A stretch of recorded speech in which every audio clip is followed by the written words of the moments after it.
the next marvelous speaker. The floor is yours, Judith. Thank you very much, Mauricio. And we have our next speaker, who is Sylvia Lim, who is a translator and journalist. He has an Hispanic letters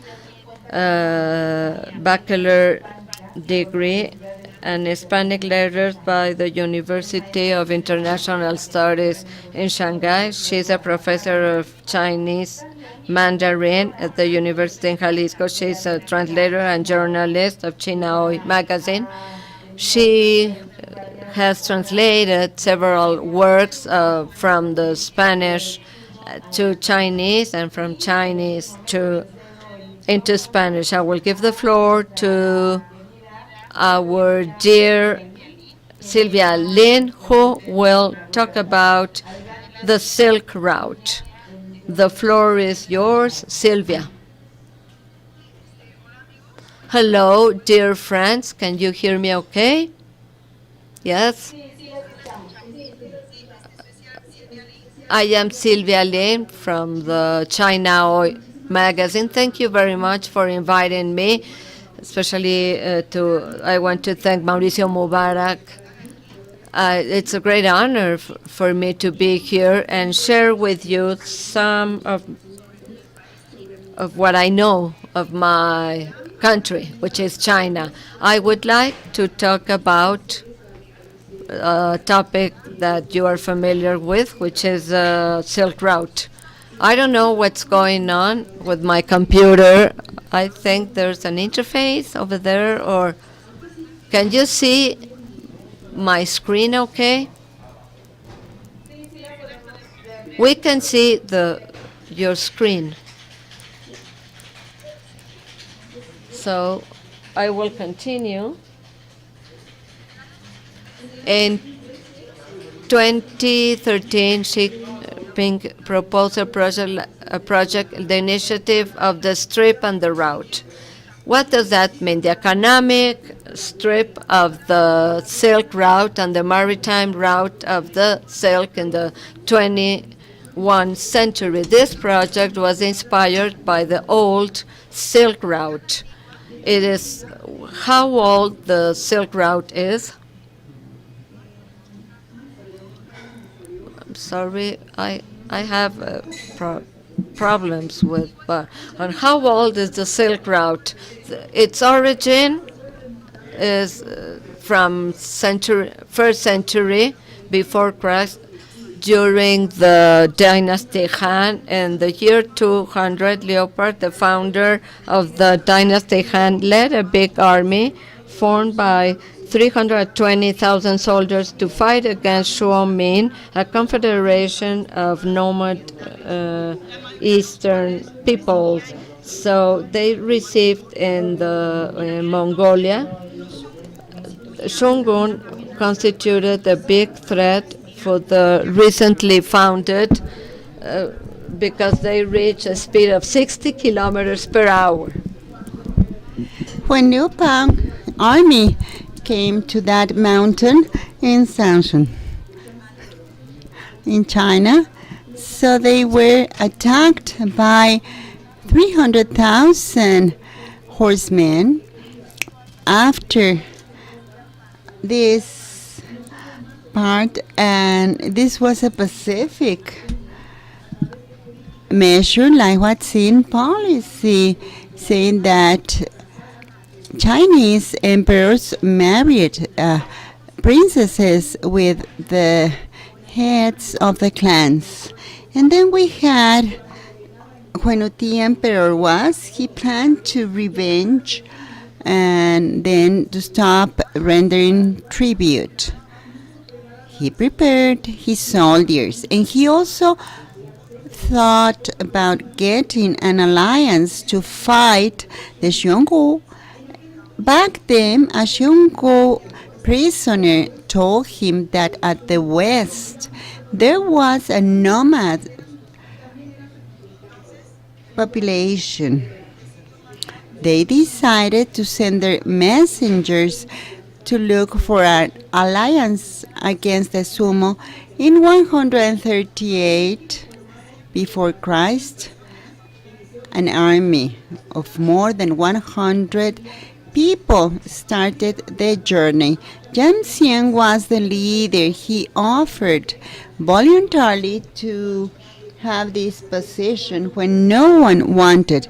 Nobody knew the location of the tribe. The trip implied uncertainty and dangers. Starting in the Han Dynasty, they conquered small kingdoms in that region, and they cut the contact of Dynasty Xian to the west. Yanxian and his army crossed first the Shumo territory, but they were captured. Outside the Han Dynasty, Shongwon threatened and tortured him and his people and exiled them to a cold territory called Zhongxian. And then they were married with a local. In spite of everything, he never forgot his mission. In these 13 years, Yanxian learned the language, the habits, and geography of the territory. In 129, Yanxian and his people had the chance to escape thanks to their attitude, and they had to cross Wami Desert. Many of them died due to that extreme weather. This was many days long, and then they came to the Valley of Paraná in Central Asia. The king welcomed him because he appreciated Yan dynasty, and then he told him that he needed to find the dynasty. And then he sent guides and translators to go with him. Unexpectedly, they established with the new land. They didn't want to come back for revenge with the Seungwoo. After staying there 1 year, Yanxian was not able to convince the king, and he decided to come back to his country. He was again captured, and he left in prison until 126 after Christ. There was a riot, and then he was able to escape and get back to his country finally. It was his first trip to Central Asia. He was not able to convince and told the emperor stories about the kingdoms in the western region, and he mentioned about the horses, and that surprised the emperor. And back then, Uti emperor sent Yanxian with more than 300 soldiers to the west. On the second day would be less difficult than the first, because Dynasty Han had defeated the Seungwoo, and they emigrated to the farthest places. Yanxian and people took thousands of cows, lambs, millions of coins of gold and silk. And then the destiny was the Usun land at the basin of two Eili rivers. Back then, there was a subordinated country to Shumbong, and the purpose of this trip was to convince Shunsen and get ally to the Yanxian.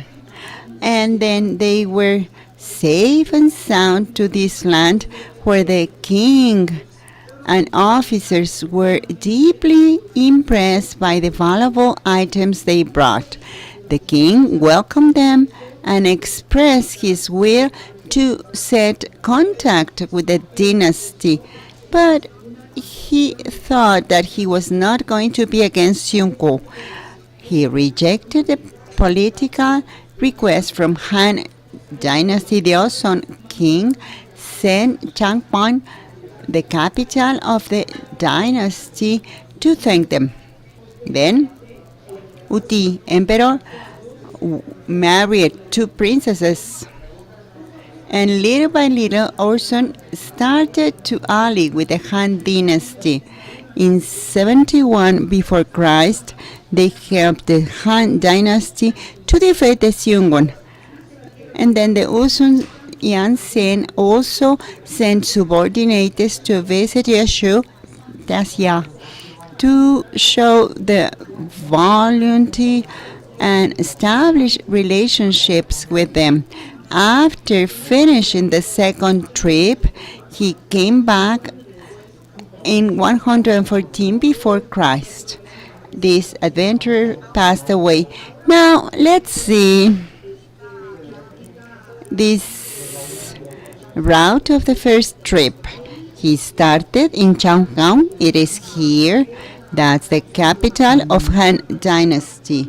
It is currently, and probably you know about this because it is the city where we have the clay warriors. And then they came, Guanyan, where I said that at the end, and you too came here. And then they came to the country. There's no indication the route of his second trip, regretfully, but we can see here the destination. Yanxian were the first messengers in representation of the Chinese representation in visiting the western region. They knew the people and they let them know the power of the Han Dynasty, and they awakened the interest. That's how they built this exchange bridge of China and the neighbors. And this route communicating all the other countries are called the Route of the Silk. Chinese dominated the technique to produce silk before porcelain came to the Western. So silk was the most important good. Starting on the 20th century, they sent these products in the autonomous region up to Rome. Chinese silk was an identity signal, and also aristocrats of the Roman Empire. During the 400 years of Han Dynasty, China had trade and political relationships with most of the continent. And all these paths to favor this trade were called the Route of Silk. In 1877, the German geographer Ferdinand von Richthofen, he started with the term the Route of Silk to discover these routes and secondary paths that went from China to the Western Mediterranean, with important ramifications that came to the Indian subcontinent. There was a need of a strong government to guarantee safety there.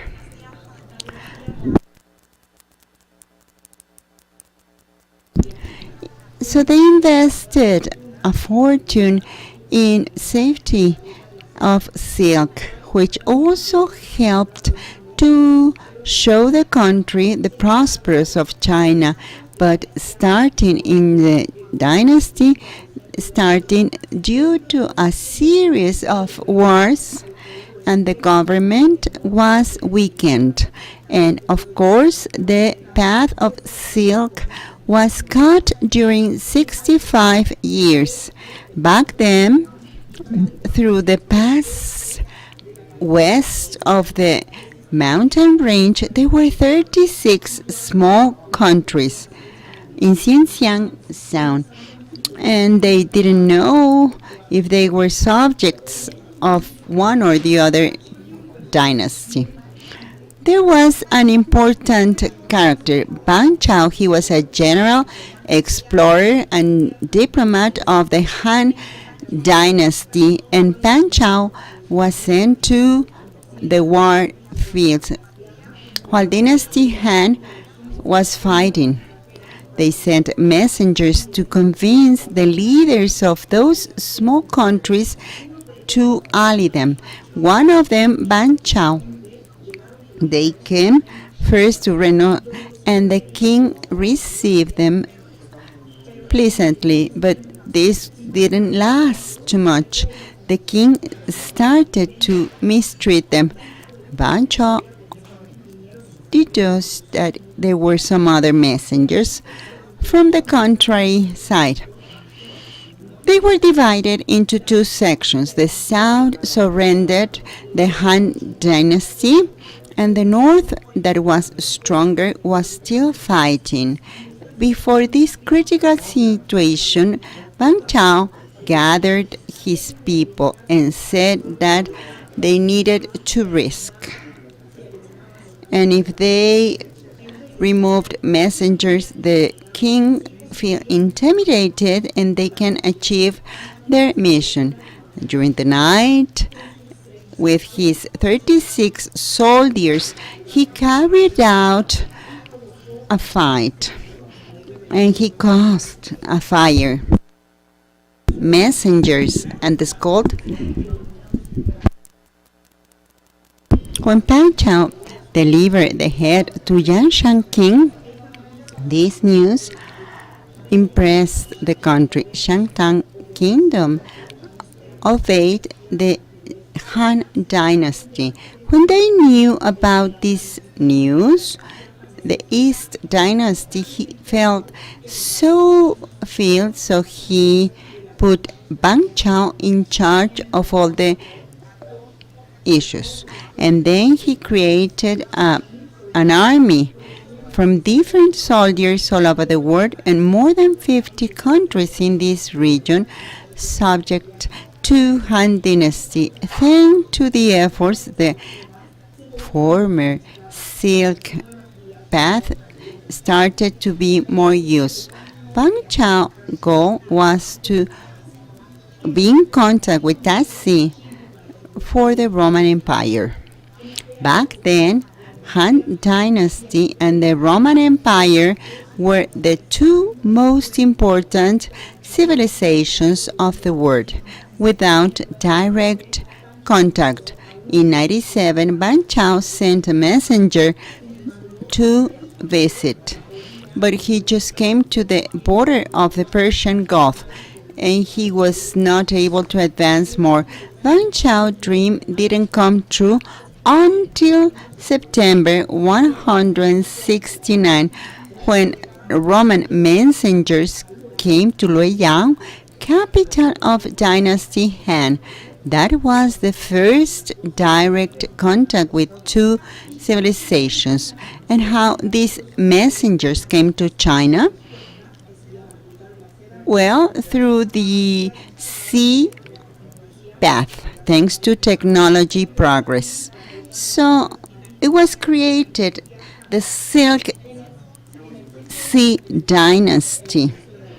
And then there were some wars, Guangdong and Vietnam, and from there the ships went from China to the Indian Ocean, then to the openness of the Silk Path.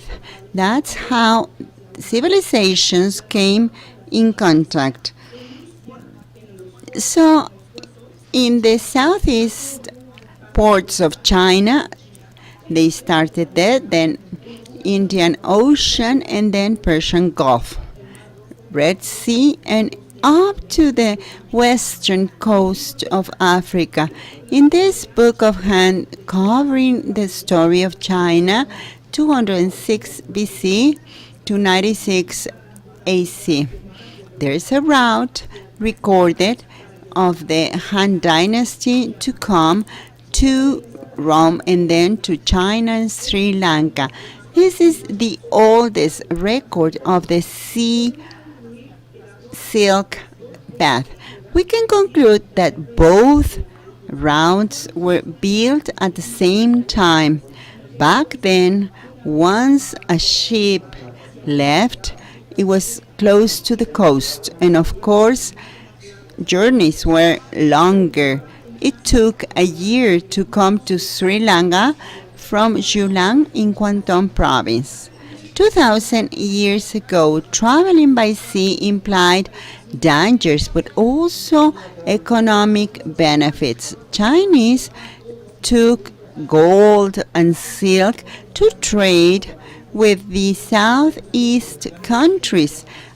In turn, Chinese bought amber, crystal. When the Han Dynasty fell, China became into a chaos. The country divided into different states.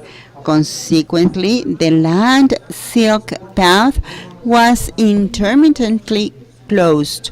That's why many traders started to use the sea trade. Some archaeologists discovered in Asia Islands, known at the western as Paracel Island, some plant pots that came from the south from 420 to 490. In 1970-1980s, many fishermen also found in that region some clay products and some bronze coins.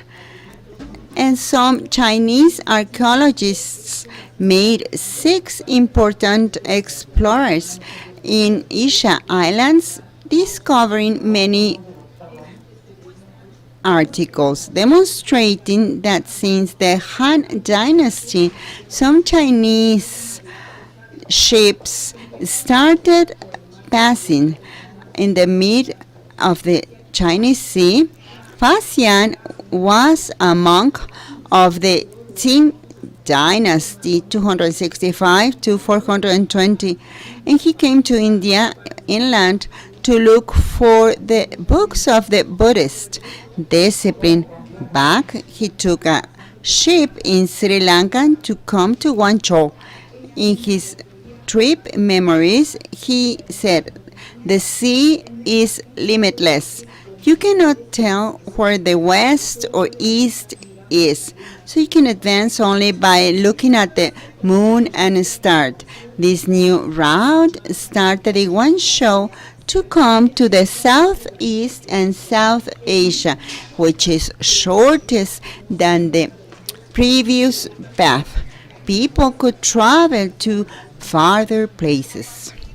As of that time, more than the southeast countries, China started to see the Persian Gulf. In historical records of the Han Dynasty from 618 to 908, they mentioned a route that started in Guangzhou and came to the Arabic Sea, up to the east coast of Africa. In the New Found book, they describe a route. My apologies, the map is not complete.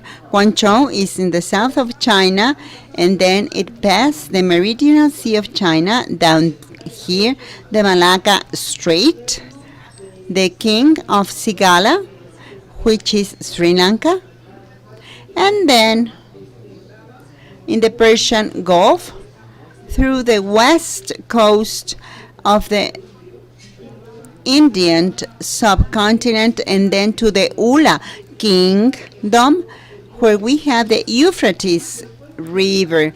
After traveling on the northwest by land 500 kilometers, they came to the Funda city, which is Baghdad currently. That was the capital of the Arabian Caliphate. And this was part of the sea silk route. There was another route that came first to the Samlang Kingdom here, then there located at the Arasaram region, and then went to the east coast of Africa, to the Chiswa in Yemen, and then to the north to go to the Persian Gulf. During the Kailan period from 713 to 741, the Isin monk, who was also a very important astronomist, invented a very nice instrument to measure the height of the polar star and the horizontal line. With this information, he knew the length of an arc was 178 with 80 steps. 80 is a Chinese traditional measure unit equivalent to 500 meters. This knowledge was applied in navigating, helping ships to find their orientation. We know that the compass is an important invention of China, but it was in the Chong dynasty in 979 when a compass was applied in navigation, marking the starting point of an era in navigation. And then the seas stopped to be unsurmountable spaces because now orientation in the middle of the sea was possible. Thanks to this device, trade among China and many other countries in the world was developed. The development of transoceanic trade came to its summit with the 7-sea expedition of Zheng Wo. Before knowing his story, let's see another important character known Wang Doyan. When he was only 20 years, started a trip of 5 years, visiting the Asian Southeast India, Persia, Arabia, Egypt, Marrakesh, Somalia, Mozambique, Australia, Borneo. 2 years after he was back to China, he started another trip to the South Pacific island, the Arabian Sea, Persian Gulf, Red Sea, Mediterranean Sea, Mozambique Channel, and Australia. We can see all the places that Wang Dan visited. It is really surprising because in the 14th century he was able to travel to many places all over the world. Up to date, it's difficult to do it. He went back to China in 939, and then he published a book based on his trips. In this book, he mentioned the natives of Australia that came raw meat and lived on trees, and also a crane that was 2 meters high that danced when this crane heard applauses. That's the Nyandu, and they knew that the country was surrounded by sea. There were thousands of countries around. Only the northern sea was not sailable due to storms, so they could take their people to faraway places. In 1405, the biggest fleet of China left.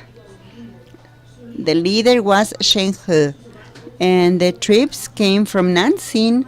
They traveled in the meridional Sea of China, and then the western Sea of China, Kaba Island, and then Orbus Strait to came to Jeddah, and then up to Somalia, Kenya, and Tanzania.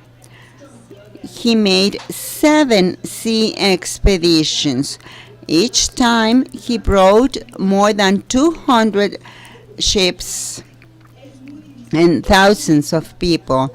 It is difficult to see how he led this fleet with the conditions of communication back then. There's no history record to explain this.